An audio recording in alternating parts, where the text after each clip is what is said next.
I'm a cave rescue diver.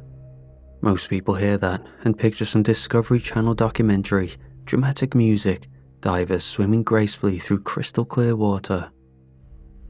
That's not what it's like. Not even close. What it's really like is crawling through a stone throat that's barely wide enough for your body, hundreds of feet underground, with water pressing in on you from every angle. The ceiling scrapes the tank strapped to your back, the rock squeezes your shoulders until they bruise, and if your light dies, you can't even see your own hands in front of your face. Just black, thick and total, the kind of dark that makes you feel like you've already been buried. We go in because people get stuck down there. Amateurs, weekend thrill seekers, sometimes tourists who thought a guided tour meant they could just keep going once the rope ends. If they're lucky, they panic and turn back early. If they're unlucky, I get called in. I've had grown men claw at my mask in blind terror, ripping out their own regulators because they swore they were drowning even while they still had air. I've had to haul limp bodies out by the harness, lips blue, lungs full, their faces so swollen with water, it's like they were trying to scream the whole time. I've even found one bloated and wedged in a rock fissure, so tight it took 2 hours just to free him, skin peeling under my gloves as I pulled. That's the job. That's the reality. You breathe slowly, you move slowly, and you pray that nothing goes wrong. Because in those passages, even the smallest mistake can kill you. But all of that, the panic, the corpses, the claustrophobia, feels like child's play compared to what happened last night. The call came just after midnight. A group of amateurs had gone missing in a limestone system about 30 miles out of town, a place locals already whispered about, because people had a habit of vanishing there. Some caves swallow you with depth. This one, they said, moved you around. When we pulled up, the rangers were waiting. They looked like they had already given up hope, having seen too many unrecoverable missions in the area. One of them, an older guy with a face like dried leather, told me the cave was breathing. I laughed at first, thinking he meant air vents or the usual weird acoustics you get underground. But then he explained it. Currents that shifted back and forth like tides, sucking you in, then pushing you out. No river fed it, no sea connected to it. The cave itself exhaled. I'd never been to this particular system, but it was good to know about the strange flow. We're used to dealing with anomalies, whether it was due to human failure or natural phenomenon, but the thing that made me pause was the distress call. They'd managed to patch it through to us. Static, heavy, muffled by stone and water, but unmistakably human. 3 static voices crying, gasping, begging. Then a 4th, sharper, almost frantic. I'll never forget the words. "Don't bring it back out with you." At the time, we thought they were delirious. Now, I'm not so sure.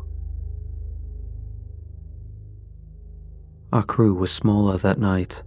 That's how it usually is. Less people, less risk. My team lead, Commander Harris, had been in the game longer than I'd been alive. He was a former military diver with a thick neck and a square jaw. All bark, but not as much bite unless you really screwed up. He had the kind of calm that annoyed you because it made you realize how rattled you were by comparison. Then there was Leon. He was a good diver with plenty of hours logged, but this was one of his first real rescues, and that's a whole different world. Recreational dives don't prepare you for dragging bodies out of cracks or sharing air with someone clawing your mask off in a blind panic. Leon kept fiddling with his weight belt and asking for his tank to be adjusted higher or lower every few minutes. He wouldn't admit it, but I could see the nerves eating at him. For communication, we used full face masks fitted with radios, something Leon was still adjusting to after years diving with a standard regulator. Each of us also carried a spare mask and an octopus setup in case we found survivors, or had to share air with someone trying to claw their way back to the surface. A couple medics were on standby up top. They hovered near the gear crates, whispering to each other and throwing us uneasy looks like they were hoping to never actually have to work tonight. We gathered around Harris while he ran through the plan. The entrance was tight, barely enough space for one diver at a time. About 40 meters in, it opened into a submerged tunnel that twisted like a corkscrew before spilling into a chamber the locals had nicknamed the Maze. That's where the missing group had last been heard. "Stay in the line, stay in your buddy, and keep an eye on your oxygen and depth," Harris said, voice clipped like he'd given this speech 100 times. "If visibility drops, stop and wait. Don't wander blind. If you lose the guideline, call it, and we'll regroup." Leon nodded like he was trying to drill it into his brain. We lowered ourselves into the water. 1 second, the world is wide open. Sky, trees, voices from the surface. And the next, it shrinks to a tunnel of stone during controlled descent. The limestone swallowed me fast. My light barely cut 10 feet in front of me, just enough to paint jagged rock walls and the swirling cloud of silt stirred up by my fins. The ceiling pressed low, close enough that my helmet scraped once, twice, the sound grating in my ears. My tank banged against the rock when I turned too sharply. Every clang was a reminder that there wasn't a centimeter of space to waste. I slowed my breathing, long, careful intakes. If you let your pulse spike down here, you'll empty your tank in half the time. I counted the bubbles as they rose, each silver sphere flashing against my light before vanishing into the dark above. The guidelines stretched ahead, taut and reassuring under my gloved fingers. Leon was behind me, Harris bringing up the rear. We moved like a chain, slow, steady, deliberate. The entrance funneled down until there was barely enough space for me to slide through. A slit of rock, sharp and unwelcoming, just wide enough for my shoulders if I turned sideways. I pushed in and immediately felt the cave close around me. Stone pressed on both sides of my chest, the ceiling scraping the tank so hard it rang in my ears. My knees dragged, my belly ground against the floor. There was no room for my arms to move, just one hand forward, then the other, pulling myself along the guideline. Halfway through, my fin caught. A sharp tug stopped me cold. I tried to kick gently, but it only wedged deeper. For a moment, I was pinned. My whole body jerked, and the tank banged against the ceiling. That's when the panic tried to rise. The thought hit hard and fast. If I get stuck here, I'll die here. No room to turn, no space to back out, just stone pressing from every direction and a tank slowly running dry. I forced myself to exhale, slow, controlled. My chest shrank just enough to wriggle forward, scraping raw skin against the limestone. My movement caused the silt out. My light vanished in a choking brown cloud, and the squeeze turned into a blind coffin. No up or down, just black water and rock crushing in. My heartbeat filled the mask. And in that dark, with my body locked tight, something touched me. A smooth drag across my shoulders. It wasn't rock. Something moved. For a second, I thought Leon had caught up, reaching out to steady himself. But Leon was 30 feet behind me. Harris was farther still. no one else could have been there. The squeeze spat me out into a chamber big enough that I could finally stretch my arms without scraping bone. My light cut across black water and pale stone, the air above just out of reach, trapped in small pockets that clung to the ceiling. For a moment, I let myself breathe deeper, grateful for the space. My shoulders ached from grinding through the tunnel, and my mask hissed like it was mocking the relief. I swept my beam across the chamber, tracing the walls. That's when I saw them. Gouges. Long, curved lines carved deep into the limestone. I thought they were natural striations, erosion maybe, but the edges were too smooth. They looked fresh, marks you'd expect from metal dragged hard against stone. "Harris, Leon, I've got marks down here," I said into the comms, my voice tinny in my own ears. Static swallowed the channel for a moment before Harris's voice came back, calm as ever. "Copy that. Could be old. Keep moving. Stay sharp." I wanted to believe him, but the gouges looked too clean. I tried to reason it out. Maybe old dive gear had scraped against the walls, a careless fin, a tank valve banging around, but we were too far in. Recreational divers never made it this deep. You don't get gouges like that in a place only rescue teams ever reach. I drifted closer, my fingers brushing the nearest mark. It was wide enough to fit my thumb inside, the stone cool and strangely polished at the edges. Then I heard something. Knock. The sound was sharp, deliberate, like stone on stone. It echoed across the chamber in a hollow rhythm. Knock, knock, knock. I froze. My light cut circles through the water, searching for Harris or Leon. The line was still taut in my hand, no sign of movement behind me. The knocking came again, slow, even. It took me a moment to realize the sound wasn't coming from the walls at all. It was coming from beneath me. I followed the line deeper into the chamber, the beam of my light cutting narrow cones into the dark. The water was cold here, still and heavy, like the cave itself was holding its breath. Then, I saw him, the first of the missing group.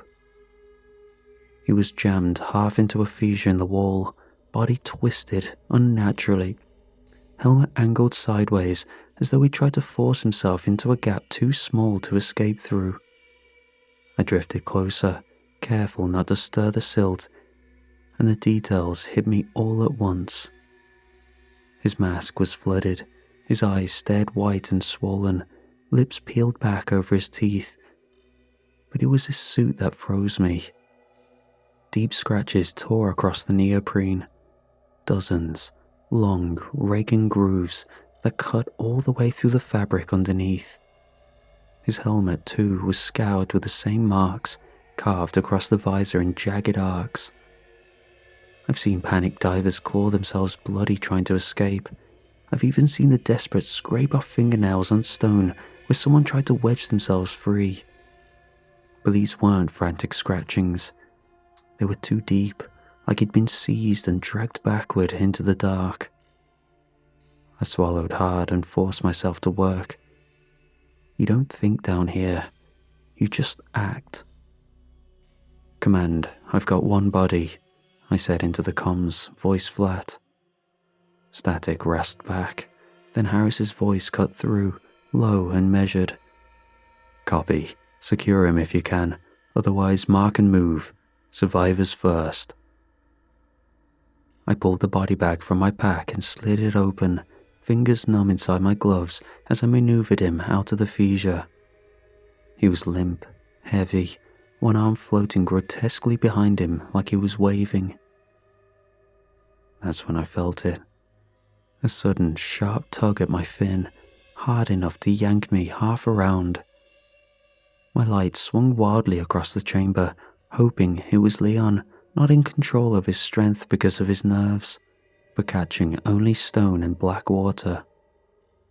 No one was there, just silt stirred up from movement. I left the body for the rear to handle. Being lead, I was the one who had to push forward and scout ahead. The chamber funneled upward into a narrow shaft, and I followed the guideline until my light caught the silver shimmer of air above. I rose carefully, breaking the surface with a hollow splash. The space was barely big enough to fit me. A bubble chamber, no more than 4 feet across, jagged limestone pressing in from all sides. The air was foul, sharp with minerals, sour with a stench of rot and stagnant water. My headlamp haloed the low ceiling in a dull circle, illuminating beads of condensation that trembled with every ripple I made. I hit the purge valve on my mask and let the stream of bubbles spill into the chamber. The sound echoed in the cramped pocket like a sigh. My lungs burned from the squeeze. I let the stale air fill them again, slow and deliberate, before biting the mouthpiece back in. That's when I heard it. Breathing. Not mine, not the steady hiss of my tank, but the ragged draw of lungs straining for air. Soft, wet, coming from the dark corner of the bubble where my light couldn't quite reach. Hello? My voice was muffled through the mask. I lifted the lamp higher, beam trembling against the rock. For a moment, I swore I saw it. A thin bloom of fog on the stone wall, like someone else had exhaled just ahead of me. A human breath frosting the rock in the stale chamber air. I shifted, heart hammering. Survivors sometimes wedge themselves into pockets like this. I'd seen it before, clinging to the last gasp of oxygen, half dead but alive enough to save. I leaned closer, straining to hear, hoping it was just another lost explorer. But the breathing didn't answer me. It only grew fainter, moving away.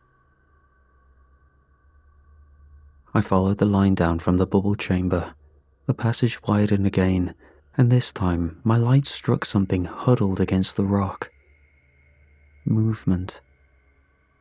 I kicked closer, breath catching when I saw the pale skin, the mask pulled halfway off, hair drifting like weeds in the current. Not another body this time. A man, alive.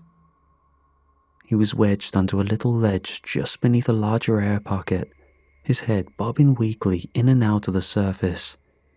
His lips were blue, his face chalk white. He trembled so violently I thought he might shake himself off the ledge. But his eyes were open, wild, staring right at me. Relief hit me so hard it almost buckled my knees. This was it. This was the breath I'd heard, the fog on the rock. I'd found him. He was the reason I'd come down here. I lifted my lamp higher, signaling, trying to coax him forward. He flinched away from the light, pressing back against the stone. His teeth chattered so hard they made a dull clicking sound against his mask. I surfaced beside him, mask off. "You're right," I said, trying to sound calm. "I've got you. We're getting you out." He shook his head furiously, eyes rolling. His lips moved, at first too soft for me to hear over the dripping. Then I caught his words. "It followed us in." His voice was a rasp, broken and wet. "It doesn't let go. Don't take me back out." A shiver ran through me. Half hypothermic, I told myself, delirious. That's what happens when you're starved of warmth and oxygen. The brain eats itself. You can't take their words at face value. But the way he stared at the black water below us, the way his hands scrambled against the rock, as if bracing against the current only he could feel. It was too much like the scratches I'd seen on the body, too much like the shape I'd glimpsed slipping into the dark. I could tell myself he was raving, but I couldn't leave him there to die. I pulled the octopus and spare mask and handed it to him. His hands trembled so badly I had to adjust the straps myself, tightening them against his skull. His eyes darted everywhere, never meeting mine, fixed always on the water behind me. "Breathe steady," I said. "We're going back. Follow me." The moment I eased him into the water, he tried to twist away, kicking weakly toward the ledge, as if he'd rather starve in that pocket than leave it. I had to grab his harness and yank him along the guideline, forcing him forward. He thrashed once, twice, then his limbs faltered. Too weak. His movements turned sluggish, exhausted, and at last he floated behind me, tethered to my grip like a dead weight. I kept us moving, hand over hand on the line, one slow kick at a time. My breathing sounded too loud in the mask, every hiss and exhale bouncing in my skull. The survivor's regulator rattled in his teeth. I wanted to believe we were alone, that I'd gotten him out of the worst of it. Then, something hit me. Not hard, but a long, smooth brush across my side, glancing my tank and sliding along the survivor tethered to me. It felt rubbery, like the drag of a thick rope pulled across flesh. I whipped my light around, beam cutting through the murk. "Leon?" My voice cracked across the comms. "Harris? You back here?" No answer, no flash of a lamp, just the black water behind me, empty except the faint shimmer of the line. I held the survivor tighter, pulling him close. He was shaking so violently it felt like he might tear himself free. His eyes were wide, whites glaring in the dark mask, bubbles erupting from his mouthpiece in sharp bursts. There was no current. That was something alive. We moved slowly, following the guideline, our only salvation.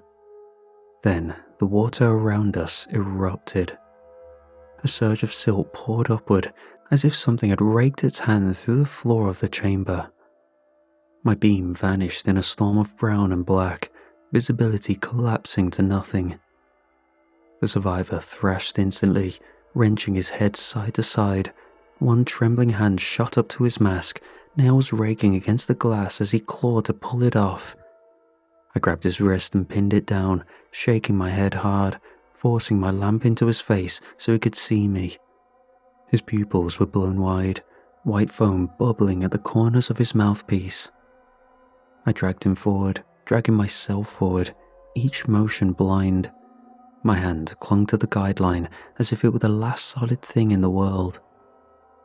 And then, light caught motion. For just a second, my beam sliced through the silt and revealed something sliding across the rock.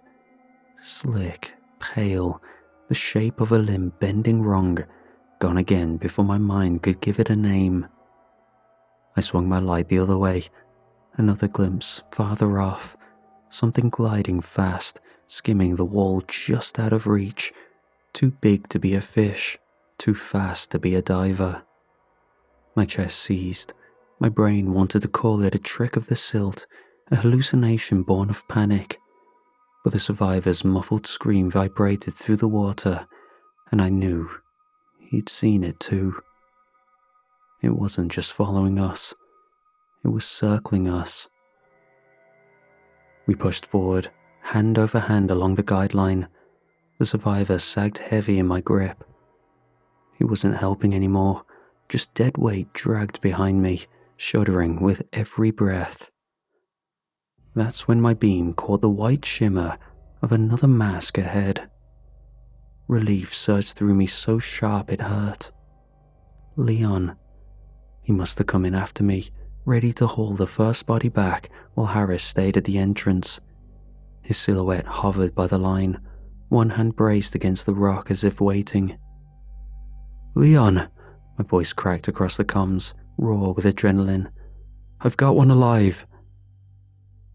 No answer, just static. I pulled closer, heart pounding, until my light fell full on his face, and the relief snapped like brittle glass. Leon floated there in the line of my beam, mask half-flooded, eyes clouded, mouthpiece slipping from his lips.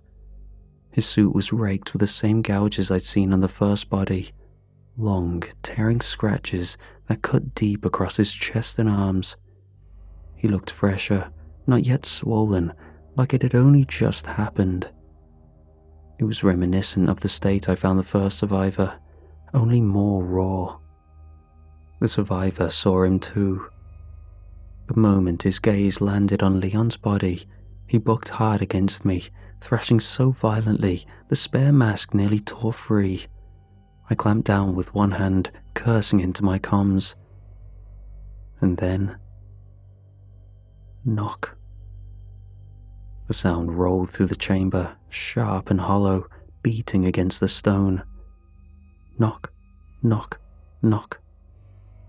Each one in perfect rhythm with my pulse. The survivor lost it. He clawed at me, his scream bubbling from the mask in a high-pitched whine that stabbed through the water.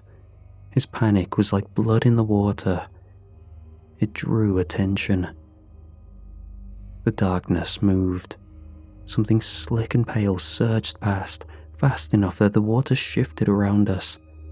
The survivor jerked suddenly, yanked half out of my grip, bubbles exploding from his mouthpiece as his body snapped taut in the current of something pulling. I lunged, grabbing his harness, fingers slipping on the wet nylon. My lamp cut wild arcs through the silt, catching only fragments. A curve of flesh, an arm-like shape bending wrong, long fingers brushing stone as it circled back. The knocks kept coming, louder, closer, hammering in my chest, until I couldn't tell if it was the cave or my own heart about to burst. We had to move. I kept one hand locked on the guideline and the other gripping the survivor's harness. He fought me at first, kicking, thrashing, just enough to stir the water into choking clouds of silt. My light cut through nothing but mud-brown haze, every beam swallowed whole. We moved blind. One hand, one rope. That thin nylon line was all that tethered us to the world outside the cave. I forced myself not to think about what would happen if I lost it. The survivor clawed at me again, half pulling free. His eyes were wide, pupils brown, every muscle in his body trembling. Then, slowly, the fight left him. His limbs sagged, his kicks softened. By the time I felt the current shift around us, guiding us toward the wider entrance shaft, he was limp in my grip, dead weight trailing in the gloom. Relief punched through me when my headlamp finally caught the shimmer of daylight filtering down. We were almost out, almost safe. I hauled him along, lungs screaming for open air. The line pulled taut toward the exit. My fingers clung to it like a lifeline. Then, I glanced back. The silt was still thick behind us, but it wasn't brown anymore. It was red. A cloud of blood hung in the air, thick and roiling, and at the center of it, the survivor's body dangled slack in my grip. His chest and arms were shredded, carved into ribbons, limbs missing chunks or gone entirely, like he'd been dragged through a man-sized blender. For a second, shock froze me. I'd been so focused on getting out, I hadn't even felt him go. The red cloud shifted suddenly, rolling outward as if stirred by something huge. A slick, pale mass twisted inside the crimson haze, too fast to catch more than a glimpse. It wheeled sharply, then shot back into the cave with a force that made the water around me heave, skimming the edge of the daylight, slipping back into the cold darkness of the cave. Gone. All I had left was the survivor's ruined body in my hands and the blood cloud blooming like a warning. My instincts screamed to kick hard, to bolt for the surface. But I couldn't. Fast descents kill divers as surely as anything in that cave. Lungs overexpand, blood foams, the bends hit you before you even break daylight. So I forced myself to slow down, eyes focused upward. Looking back would only be a reminder. My hands clamped around the survivor's shredded harness. I began the climb, inch by inch, breath by breath. The dead weight dragged behind me, body torn to ribbons, limp as a doll. His head lolled, bubbles dribbling from the regulator as if he was still breathing. My light caught flashes of him with every kick, shredded neoprene, pale skin through the rips, blood still feathering into the water like smoke. Every pause felt like a punishment. I counted the seconds, listening to the pounding in my ears, and stared into the black below, half expecting another pale limb to surge out of it. Only when the depth gauge finally crept into the green did I allow myself to ascend the last stretch. The lights of command glimmered above, blurry through the water, close enough to touch. I hauled the ruined body with me, lungs aching, and prayed nothing followed us the rest of the way. I broke the surface, screaming into the comms. Not calm procedure, just everything at once. Leon was gone, the survivor was torn apart, another was already dead, something in the cave was moving. By the time command dragged me onto the bank, I was still spitting water, slipping blood from my dive suit. Medics tried to haul the survivor's remains away, but there wasn't much left to take. The higher-ups didn't believe the details. Not the hand I saw in the dark, not the knocks that taunted me, or the pale shapes circling us in the silt. But they didn't have to. The blood cloud and the bodies told their own story. That cave was a death trap. By morning, the order came down to seal the entrance. Every connected shaft in that limestone system was marked for closure. Too dangerous, they said, too unstable. I didn't argue. The part I can't explain, the part no one talks about, is Harris. He followed me in after Leon, but never came back out. No body or signal. Just gone, swallowed whole. Officially, they've got him listed as MIA. Unofficially, I know better. I still work in cave rescue. It's all I know. But things changed after that night. In the future, if I see deep gouges carved into the walls, if I hear currents shift without reason, and knocking I can't explain, I won't push forward. I won't call for backup. I'll call it in as a lost cause, and pray in the dark that the ones inside can find their own way out.